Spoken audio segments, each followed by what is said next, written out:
जय गुरुदेव। और दोस्तों, मेरे चैनल तंत्र अप्सरा साधना में आपका एक बार फिर से हार्दिक स्वागत है। और देखिए, आज मैं जो आपको साधना के विषय में बताने वाला हूँ वो साधना आपके लिए बहुत महत्वपूर्ण है, क्योंकि कुंडलिनी जागरण जो है वो आध्यात्मिक जगत में सबसे मूल स्थान होता है। अगर आप आध्यात्मिक जगत में आना चाहते हैं तो सबसे पहले आपको आपका कुंडलिनी जागरण होना चाहिए। अगर कुंडलिनी शक्ति जागृत नहीं होती है तो ना तो आपको अनुभव प्राप्त होते हैं, ना ही साधना सिद्ध होती है। तो कहने का तात्पर्य सीधा सा है कि जो कुंडलिनी जागरण है वो सबसे महत्वपूर्ण है साधना जगत में। अगर आध्यात्म जगत में जीवन का सौंदर्य, जीवन का आनंद कुंडलिनी जागरण को ही माना गया है। आध्यात्म जगत की जो भी क्रियाएं हैं वो सारी की सारी पूर्ण रूप से साधक की आंतरिक जो अवस्था होती है ना, उस पर निर्भर करती हैं ये। क्योंकि व्यक्ति जो है इस आंतरिक अवस्था को प्राप्त करने के लिए पता नहीं कितनी कितनी किताबें पढ़ता है, कितने कितने ग्रंथ पढ़ता है, लेकिन इसका अनुभव जो है वो तभी कर सकता है जब वो खुद ही इस यात्रा पर निकले, खुद ही उस कार्य को करने के लिए निकले।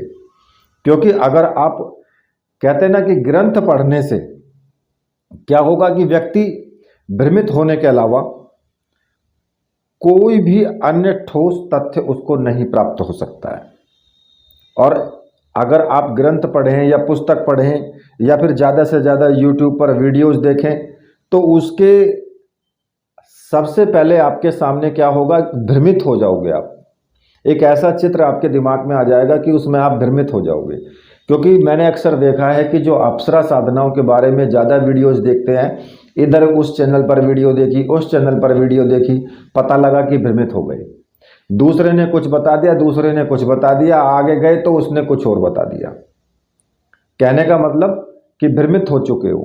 अब क्या होगा, आप उस चीज़ में आगे ही नहीं बढ़ पाओगे। किसी ने आपको कह दिया कि नहीं नहीं नहीं, अप्सरा तो मार देती है, अप्सरा तो ये कर देती है, फलाना कर देती है, ढिकड़ा कर देती है, तो अब क्या होगा, आपके अंदर एक डर और बैठ गया। दूसरा, किसी ने ये बता दिया कि दीपक की लौ मेरी तरफ होनी चाहिए, दीपक की लौ तस्वीर की तरफ होनी चाहिए या दक्षिण की तरफ होनी चाहिए, तो वहां भी भ्रमित हो गए। तो कहने का मतलब ये है कि किसी ने कह दिया कि भैया आप जो है साधना को, जो नीचे आसन बिछाते हैं उस आसन पर कोई जड़ी रखें, कोई लौंग रखें, कोई कपूर बराबर में जलाएं। अरे भैया, सबसे बड़ा तो मेन तो भाव होता है। भाव अगर नहीं है तो कुछ भी नहीं होगा। कितनी भी जड़ी रख लो, कितने भी आप उड़द के दाने फेंक लो, कुछ नहीं होने वाला है। भाव की ही पूजा है और भाव में ही भगवान है, कहने का सीधा सा मतलब है। ठीक है। और यहां पर आकर के व्यक्ति भ्रमित ही हो जाता है। और जो वास्तविक ज्ञान होता है ना, वो अधकचरा जो ज्ञान मिलता है ना आपको, जो वास्तविक ज्ञान है वो भी आपका दब जाता है, वो भी आपके दिमाग में एक तरीके से दब करके रह जाता है। अब देखिए, आप जो आंतरिक जगत की यात्रा है उसको तो आप करना चाहते हैं, कुंडलिनी जागरण तो आप करना चाहते हैं, लेकिन अब इस यात्रा को किस प्रकार से करें जब आपको ये पता ही नहीं है। तो क्या इसके, अगर मान लिया आपको नहीं पता है तो इसके अभाव में जो है आप ये सोच करके संतोष करके चुपचाप बैठ जाएंगे कि भाई ये तो जो है उच्च कोटि के जो साधक हैं उन्हीं को सिद्ध होगी, या ये तो बहुत बड़े सिद्धों की बात है, सामान्य लोग इस चीज़ को कर ही नहीं सकते, या फिर उस चीज़ को आप प्राप्त ही नहीं कर सकते। ऐसा नहीं है। ऐसा तो, यदि ऐसा सोचते हो तो ये आपका दुर्भाग्य है, क्योंकि ये अवस्था असंभव नहीं है, कठिन जरूर है, ये तो निश्चित है।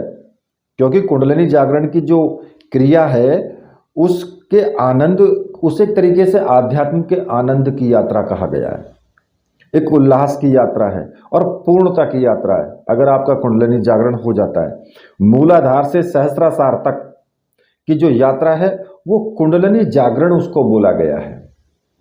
ठीक है। और कुंडलिनी जागरण से व्यक्ति को तरह तरह की जो बीमारियां हैं उन बीमारियों से बचाव होता है उसका। और एक तरीके से अगर वहां पर आपको पहुंचना है तो गुरु कृपा से ही आप जा सकते हैं, वहाँ पर गतिशील हो सकते हैं। एकमात्र साधन है ये कि कोई भी हो उस गुरु को हम अपने हृदय में धारण करें। चाहे आपने भगवान शिव को ही गुरु माना है, लेकिन गुरु के ऊपर पूर्ण विश्वास हो, पूर्ण आस्था हो, तभी संभव है। अगर किंचित मात्र भी आपके मन में थोड़ा बहुत ये रहता है कि भाई नहीं, कहीं ना कहीं आपको ऐसा लगता है कि पता नहीं गुरुदेव ने बताया है या भगवान शिव हमारी कैसे सहायता करेंगे, वो तो दिखाई नहीं दे रहे हैं। अरे भैया, जिनके गुरु स्वर्गवासी हो जाते हैं तो क्या गुरु उनकी सहायता नहीं करते? गुरु तब भी सहायता करते हैं, सूक्ष्म रूप में तब भी वो आपका सहयोग करते हैं। ये 100% सत्य है। और मेरे विचार से तो अगर वो देहधारी रूप में ज़्यादा आपका सहयोग नहीं कर पाते जितना वो सूक्ष्म रूप में होकर के सहयोग कर देते हैं आपका, क्योंकि सूक्ष्म रूप में तो उनको वहीं पता लग जाता है कि मेरे शिष्य ने कोई गलती कर दी है या मेरे शिष्य पर कोई आफत आ गई है, तो उनको तो तुरंत पता लग जाता है। जब पता लग जाता है तो सूक्ष्म रूप तो तुरंत ही आपका सहायता करने के लिए आ खड़ा होता है। लेकिन अगर देहधारी में है तो कई बार तो पता नहीं लगता कि भाई इस शिष्य पर क्या आफत आई है, आप खुद बताओगे तब पता लगता है। लेकिन सूक्ष्म रूप में बहुत जल्दी पता लगता है उनको, क्योंकि उनकी आत्मा आपकी आत्मा से जुड़ी हुई है।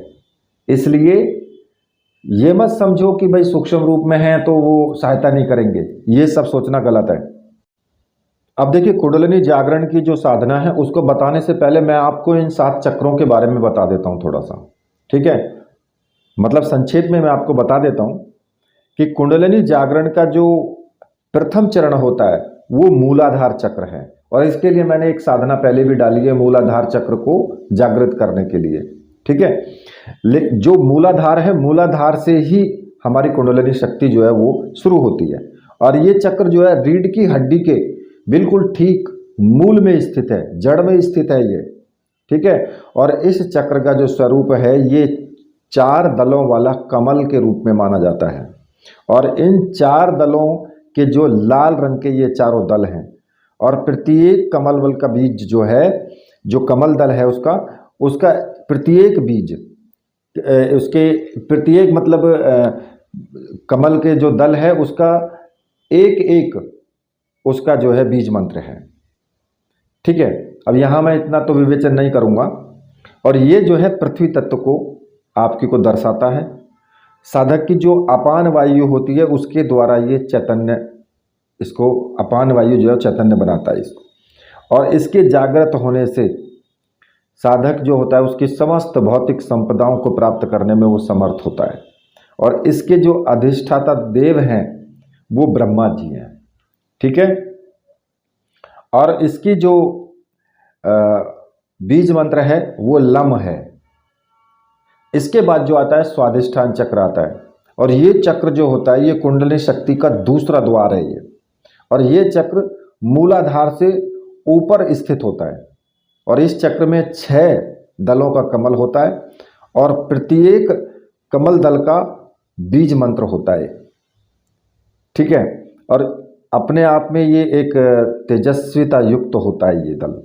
और इस चक्र के जो अधिष्ठात्री देव हैं वो विष्णु भगवान है। इस चक्र में समुद्र के वाहन यानी जैसे कि मकर पर ये स्थित बताया गया है, और इस चक्र को प्राणवायु के द्वारा जागृत करता है, ठीक है? साधक जो इस चक्र को जागृत करता है वो प्राणवायु के द्वारा करता है इसको, और इसके जागृत होने पर साधक को जो है बहुत ज़्यादा सावधानी बरतनी चाहिए। सावधानी की आवश्यकता होती है जब ये चक्र जागृत होता है। साधक के अंदर क्या होता है कि बहुत ही विकार प्रबल रूप में जो है वो धारण कर लेते हैं, और ये जो प्रबलतम रूप में उभर करके सामने आते हैं, जो विकार होते हैं बहुत तेजी के साथ उभर करके सामने आते हैं। अब विकार कैसे भी हो सकते हैं? आपके क्रोध आना, आपके संभोग की इच्छा करना, ब्रह्मचर्य व्रत का पालन ना करना, बार बार आपकी संभोग की इच्छा करना, और लोभ होता है, अहंकार, इस प्रकार के जो विकार हैं ये बहुत तीव्र हो जाते हैं। तो अगर आपके ये विकार तीव्र होने लगे तो समझ लेना कि आप इस वक्त स्वादिष्ठान चक्र पर हैं, ठीक है? और जब आप उन विकारों पर नियंत्रण प्राप्त कर लेते हैं तो आपके चेहरे पर एक विशेष प्रकार का ओज आ जाता है, एक विशेष प्रकार की चमक आ जाती है। ठीक है, और ये जो है बल शक्ति संपन्न हो सकता है इस चीज से। तीसरा चक्र आता है मणिपुर। मणिपुर जो है ये तीसरा द्वार है कुंडलिनी जागरण का, और ये नाभि प्रदेश में स्थित होता है, आपकी नाभि के अंदर होता है। और ये चक्र जो है अग्नि तत्व से संबंधित है। इसके कमल में जो है 10 कमल दल होते हैं और उनके अलग अलग बीज मंत्र होते हैं। ठीक है, और जो स्वाधिष्ठान चक्र है उसका जो बीज मंत्र है वो वम है, और जो मणिपुर चक्र है उसका जो बीज मंत्र है वो रम है। ठीक है, और इसका जो है रंग जैसे उगता हुआ सूर्य होता है ना, बिल्कुल एकदम लाल सुर्ख ऐसा होता है। और साधक इसका जो जागरण करते हैं ना, वो भस्त्रिका जो प्राणायाम होता है उसके द्वारा आप करते हैं। और इस चक्र के जो देवता हैं वो रुद्र हैं। और जो भस्त्रिका प्राणायाम है ना, इसके बारे में थोड़ा सा मैं आगे बताऊंगा, जब मैं साधना आपको बताऊंगा तो तब मैं आपको बताऊंगा। और इस चक्र के जागृत होने पर व्यक्ति एक प्रकार से वेद पुराण आदि इन सब का ज्ञाता हो जाता है। साधक स्वतः ही अपने आप में जो है वो लीन रहने लगता है, अपने आप में मगन रहने लगता है, उसमें वरदान श्राप देने की जो स्थिति है वो आ जाती है। इसके बाद चक्र आता है अनाहत चक्र, और ये कुंडलिनी जागरण की यात्रा का जो है चौथा द्वार होता है। अनाहत चक्र जो होता है वो हृदय में स्थापित होता है, और ये 12 दलों का एक कमल होता है, प्रत्येक दल का बीज मंत्र होता है। ठीक है, और ये जो कमल है ये रक्तवर्णीय है, यानी कि जैसा खून का रंग होता है इस प्रकार का होता है। इसके जो अधिष्ठात्री देव हैं वो ईश हैं, और इसके जागृत होने पर मतलब कि गर्भ का चयन करने, इच्छा अनुसार गर्भ धारण करने की भी क्षमता आ जाती है। इच्छा मृत्यु की सिद्धियां भी वो स्वतः प्राप्त होने लगती हैं। अनाहत चक्र जागृत होने पर व्यक्ति में अनेक क्रियाएं उसके साथ में स्वतः ही घटित होना शुरू हो जाती हैं। ये चक्र जो है अनंत संभावनाओं का द्वार है ये, और इसके बाद की जो शक्ति है वो प्राण शक्ति के द्वारा आगे की ओर अग्रसर होती है। और इसका जो बीज मंत्र है वो यम है। ठीक है, अब अगला जो द्वार आता है वो आता है विशुद्ध चक्र। विशुद्ध चक्र यानी पूर्ण शुद्ध, और ये कुंडलिनी जागरण का जो यात्रा का 5वां द्वार होता है, जिसको आपको भेदना होता है। कुंडलिनी नीचे से चलती है, एक एक चक्र को भेदते हुए ऊपर उठती चली जाती है। और ये जो चक्र होता है ये आपके कंठ में होता है, जहाँ कंठ प्रदेश होता है, यहाँ पर इसका स्थान है। इस चक्र के 16 बीज मंत्र, 16 बीज होते हैं। ठीक है, और इसका जो मूल जो बीज मंत्र है वो हम है। ठीक है, हम इसका मूल बीज मंत्र है, और इसके जो अधिष्ठात्रा देव हैं वो भगवान शिव हैं। और इस चक्र के जागृत होने पर कहते हैं ना कि वेद शास्त्र उसको जबानी याद हो जाते हैं, कंठस्थ होते हैं। और इस चक्र के जागृत होने पर किसी भी प्रकार, किसी भी विषय पर आप धारा प्रवाह बोल सकते हैं। मतलब कि जैसे कि आप कोई वीडियोस वगैरह भी बनाते हैं ना, तो अगर मान लिया कि आपने एक टॉपिक ले लिया और उस टॉपिक पर आप बिना रुके ही, बिना कुछ देखे, कहीं आपने कुछ नहीं देखा है, आप धारा प्रवाह बोल सकते हैं। उस पर ऑटोमेटिक ही आपके अंदर उससे संबंधित जितने भी उसके प्रश्न हैं या उत्तर हैं वो अपने आप ही आते चले जाते हैं। ऐसा वो व्यक्ति हो जाता है। और जो साधक है उसके अंदर सूक्ष्म शरीर में जहां चाहे वो विचरण भी कर सकता है। कहते हैं ना कि आंख बंद करके व्यक्ति देख लेता है कि भाई कहाँ पे क्या है, क्या नहीं हो रहा है। ठीक है, और इस चक्र का मैं बता ही चुका हूं कि इसका हम जो है ये बीज मंत्र है। अब इसके बाद आता है आज्ञा चक्र। आज्ञा चक्र को तो लोग सभी जानते हैं, त्रिनेत्र यानी तीसरा द्वार, जहां ये जो है विशुद्ध चक्र जागृत होने के बाद जब ये शक्ति ऊपर की तरफ उठती है, कुंडलिनी शक्ति, तो दोनों भौं के बीच में ये इसका स्थान जो होता है आज्ञा चक्र पर ये पहुंचती है। और जब कुंडलिनी जागरण का ये छठा द्वार होता है ये, और ये चक्र दोनों भौं के मध्य में यानी कि बीच में है, और इस चक्र का जो कमल है वो दो सफ़ेद दल हैं इसके, और इसका जो बीज मंत्र है हम छम, और आज्ञा चक्र का जो मूल बीज मंत्र है वो ओम है। और इसके भी अधिष्ठाता जो हैं वो भगवान की शिव शक्ति है। आज्ञा चक्र जागृत होने से पहले साधक अब तक केवल किसी भी घटना को देख पाने में सक्षम था, लेकिन अब वह उन घटनाओं में हस्तक्षेप करने का में भी समर्थ हो जाता है। वो चाहे तो घटना को घटित होने से रोक भी सकता है, किसी के भी जीवन में चाहे तो वो परिवर्तन कर सकता है। कैसे कि किसी को अगर लाभ नहीं हो रहा है, घाटा हो रहा है, उसको नुकसान होता जा रहा है व्यापार में, तो अगर ऐसा है तो वो आज्ञा चक्र के द्वारा उसको भावना देता है, तो वो उसके उस चीज़ को रोक करके और उसको लाभ प्राप्त कराने में समर्थ है। और आज्ञा चक्र के जागृत होने पर व्यक्ति में जो है विशेष तेजस्विता आती है। अब जो सातवां चक्र आता है, सातवां चक्र आता है सहस्त्रासार, और ये सातवां और अंतिम चक्र है। इस चक्र को अमृत द्वार कहा गया है। और इस चक्र के जागरण होने पर साधक स्वयं ही एक तरीके से ब्रह्म के रूप में बन जाता है। ये जो चक्र है ये इसके सहस्त्र कमल दल हैं, कोई गिनती नहीं है कि कितने कमल दल इसके अंदर हैं। ये जैसे आपने देखा हो ना कि मधुमक्खी का छत्ता होता है, और ये बिल्कुल एकदम ऊपर सर में, बिल्कुल जहाँ पर आपने देखा होगा कि जब छोटा बच्चा होता है तो उसका जहाँ काग बोलते हैं ऊपर की तरफ एक छोटा सा स्पंदन होता रहता है। जब छोटा बच्चा होता है, जब शुरुआत में कोई 1-2 महीने का ही होता है ना, तब आपने देखा होगा कि उसके ऊपर सिर के ऊपर एक स्पंदन चलता रहता है, ऐसे वो धड़कन सी चलती रहती है सर में ऊपर, वहाँ पर ये सहस्त्रासार स्थित होता है। इसको ब्रह्मरंध्र भी कहते हैं, और जीवन की ये प्राणस चेतना कहा गया है। सहस्त्रासार जागृत होने पर साधक उन सभी शक्तियों को प्राप्त कर लेता है जिसके माध्यम से वो कुछ भी कर सकता है। ठीक है, ये क्रिया जो है, ये क्रिया जब संपूर्ण हो जाती है तो व्यक्ति के अंदर बहुत बड़े परिवर्तन आते हैं, उसके व्यक्तित्व में ही परिवर्तन हो जाता है, और उसको जो प्राप्त होता है वो एक तरीके से अलौकिक समझिए। ठीक है, खैर देखिए इसके कुछ अभ्यास भी होते हैं, वो मैं आपको बताऊंगा।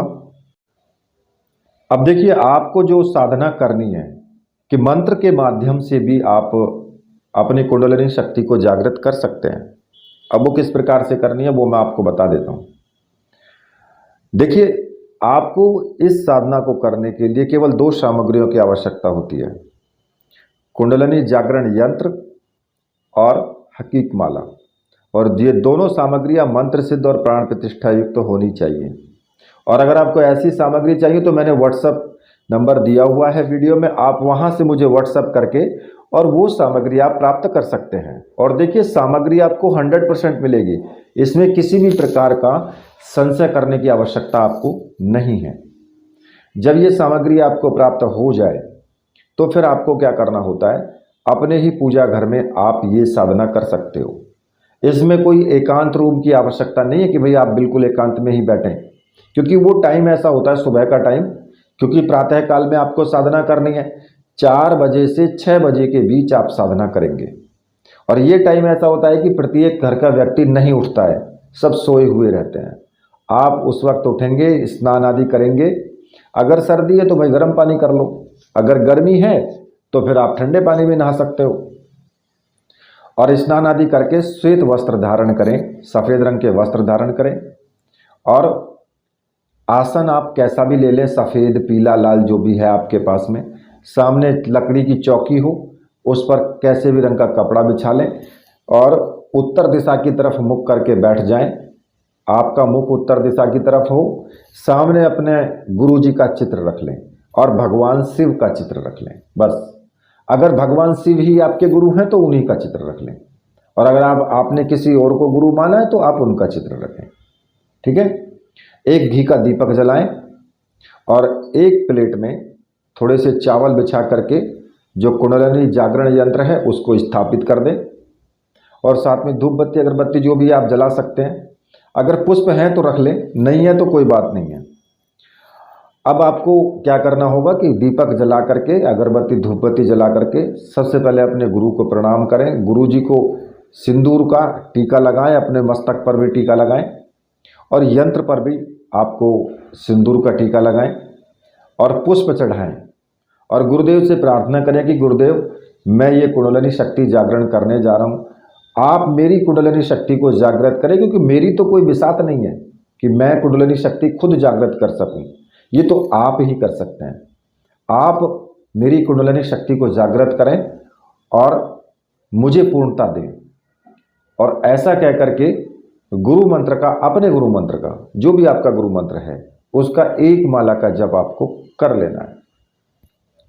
जो भी आपके गुरु हैं उन्हीं का आपको, जिन्होंने आपको गुरु मंत्र दिया है उन्हीं का, और उन्हीं का आपको पूजन करना है। और अगर आपने भगवान शिव को गुरु माना है तो भाई ओम नमः शिवाय, उनका तो एक ही मंत्र है, सबसे प्रिय मंत्र है ओम नमः शिवाय। इस मंत्र का जाप कर लें, रुद्राक्ष की माला से कर लें। ठीक है। अगर रुद्राक्ष की माला है तो उसी से कर लें। 1 माला, 2 माला, 5 माला, जो भी आपके मन में आए वो करें प्रेम से गुरु का। और उसके बाद में फिर आपको जो है यंत्र का भी आपको पूजन करना है, कुमकुम से, चावल से, पुष्प से, जैसे भी आप पे पूजन करना बने उस प्रकार से करेंगे। ठीक है। लेकिन इससे पहले आपको क्या करना है, जब आप सारी सामग्री बैठ जाएंगे करने के लिए, तो आपको सबसे पहले प्रातः काल में उठ करके ही स्नान आदि करने के बाद जब आप उसमें जाओगे अपने पूजा रूम में, तो वहाँ पर आपको भस्त्रिका प्राणायाम करना है और 5 मिनट तक करना है आपको। ठीक है। अब भस्त्रिका प्राणायाम क्या होता है वो भी मैं आपको थोड़ा सा बता देता हूँ। ठीक है। जो भस्त्रिका प्राणायाम होता है उसको करना क्या है कि भस्त्रिका का मतलब होता है धौंकनी। ये एक तरह का ऐसा प्राणायाम है जिसमें लोहार की तरह धौंकनी की आवाज़ जो है ना वो बहुत तेजी के साथ में शुद्ध प्राण वायु को अंदर ले जाते हैं और अशुद्ध वायु को हम बाहर फेंकते हैं। इसमें क्या है कि सिद्धासन पे बैठ जाएं या सुखासन में बैठ करके कमर और गर्दन को बिल्कुल सीधा रखना है, रीढ़ की हड्डी को भी बिल्कुल सीधा रखना है और शरीर और मन को अपने को बिल्कुल स्थिर रखना है, शांत एकदम, और आंख बंद करके बैठ जाए। फिर तेज गति से सांस लेनी है और तेज गति से ही बाहर छोड़नी है। मतलब नाक से सांस लेनी है, मुंह से नहीं लेनी है, नाक से सांस लेनी है, तेजी के साथ लेनी है। और जब तेज गति से बाहर छोड़ेंगे तो इस क्रिया में आपका सांस लेते टाइम तो पेट फूलना चाहिए और सांस छोड़ते टाइम आपका पेट जो है पीछे चिपकना चाहिए। ठीक है। इससे क्या होगा कि आपका जो नाभि प्रदेश होता है ना उस पर दबाव बनता है। और इस प्राणायाम को करते समय सांस की गति को पहले धीरे धीरे धीरे रखें, यानी 2 सेकंड में एक सांस भरना है और फिर सांस छोड़ना है। इसी प्रकार से मध्यम गति से फिर सांस भरें, यानी कि 1 सेकंड में एक सांस भरें और फिर छोड़ना है। फिर इस सांस की गति को फिर तेज कर दें, यानी 1 सेकंड में 2 बार सांस भरें और फिर सांस को निकालना है। यानी सांस को लेते और छोड़ते समय एक जैसी गति बना करके रखें, उसकी जो गति है वो एक ही रखें।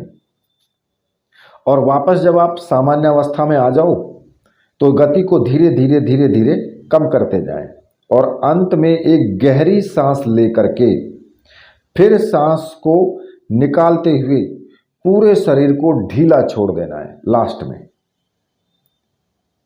इसके बाद आप आराम से बैठ करके थोड़ा सा विश्राम करें या आसन पर ही लेट जाएं। उसके बाद फिर आपको गुरु पूजन करना है, यंत्र का पूजन करना है, गुरु मंत्र का जाप करना है, वो सारी क्रियाएं फिर आपको तब करनी है। और ये चीज़ का ध्यान रखें कि भस्त्रिका प्राणायाम करने से पहले नाक बिल्कुल आपकी साफ हो, क्योंकि ये प्रातः काल खुली और साफ हवा में ही करते हैं ज़्यादातर। तो पहली बात तो ये कि सुबह के टाइम तो वातावरण साफ ही रहता है, ठीक है। और धीरे धीरे शुरू करें इसको, ऐसा नहीं कि एक ही बार में छोड़े, कहें कि हम तो एक ही बार में पूरी कुंडलिनी शक्ति को जागृत करके ही मानेंगे। ये सब चीज़ें आप ध्यान रखें कि शरीर पर जोर नहीं पड़ना चाहिए। सांस की गति जो है वो इतनी होनी चाहिए कि जिसे आप झेल सकें, ठीक है।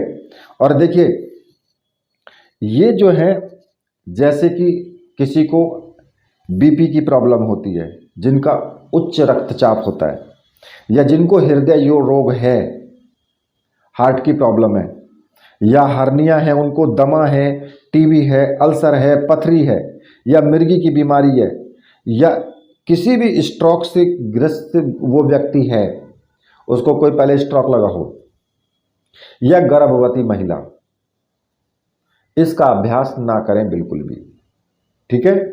ये आपको ध्यान रखना है। या जिनको साइनस की समस्या है, जुकाम हो रहा है, तो आप नहीं कर सकते फिर। तो अगर आप कर लेते हैं तो अच्छा है, अगर नहीं कर सकते हैं तो फिर आप केवल साधना करें, ये ध्यान रखें, ठीक है। और फिर आपको क्या करना है, गुरु पूजन हो गया और यंत्र पूजन हो गया। उसके बाद सफ़ेद हक्की की माला से आपको मंत्र जाप शुरू कर देना है। मूलाधार चक्र पर ध्यान करते हुए आपको जो मंत्र बता रहा हूँ उस मंत्र का जाप शुरू करना है। मंत्र इस प्रकार से है, ओम क्लीम ह्लीम कुल कुंडलिन्याय फट, ठीक है, छोटा सा मंत्र है। और इस प्रकार से आपको क्या करना है कि अपने सातों चक्र का ध्यान करते हुए आपको एक एक माला का जाप करना है, यानी टोटल सात माला का जाप करना है। अब आपकी इच्छा है, आप ज़्यादा करना चाहें तो कर सकते हैं, ठीक है। मेरी तरफ से डेली 7 माला का जाप आप करेंगे, और साधना आप जितने दिन चाहें उतने दिन कर सकते हैं, कोई लिमिट नहीं है। किसी प्रकार की इस साधना में कोई प्रॉब्लम नहीं आती, कोई आपके सामने भयानक अनुभव नहीं होते, किसी प्रकार के कोई भी दिक्कत नहीं होती है। सामान्य साधना है, जैसे आप गायत्री मंत्र जाप करते हैं, गुरु मंत्र जाप करते हैं, उस प्रकार से ही साधना है, ठीक है। लेकिन आपको ब्रह्मचर्य व्रत का पालन करना होगा, सारे समस्त, क्योंकि आप एक साधना जगत में हैं, आप एक साधु की तरह कार्य करेंगे। जैसा साधु का आचरण होता है वैसा ही आचरण आपको करना है। सभी के लिए प्रेम और दया का भाव हो, और सभी स्त्रियों को अपनी माता और बहन की नज़र से देखें। आपको जब तक आप साधना करेंगे तब तक आपको ब्रह्मचर्य व्रत का पालन करना ही है, क्योंकि इसमें हमारा जो वीर्य होता है वो ऊपर की तरफ, यानी ऊर्ध्व गति की तरफ हमें उसका आवागमन जो है ऊर्ध्व गति की तरफ, ऊपर की तरफ वीर्य को हमें चढ़ाना होता है, जिससे कि हमारी कुंडलिनी शक्ति जागृत होती है। अगर हमने नीचे की तरफ कर दिया तो भाई ये तो बच्चे पैदा करने वाली मशीन हो गई, फिर तो वो तो वेस्ट हो गया। ऊपर की तरफ करना है, जिससे कि हमारी ये कुंडलिनी शक्ति जागृत होती है।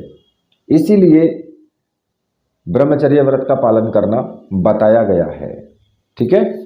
तो इसी के साथ अब मैं वीडियो को यहीं पर समाप्त करता हूँ। मेरे साथ बोलिए बोलिए वीर बजरंगबली हनुमान जी महाराज की जय, बोलिए मेरे परमहंस गुरुदेव की जय।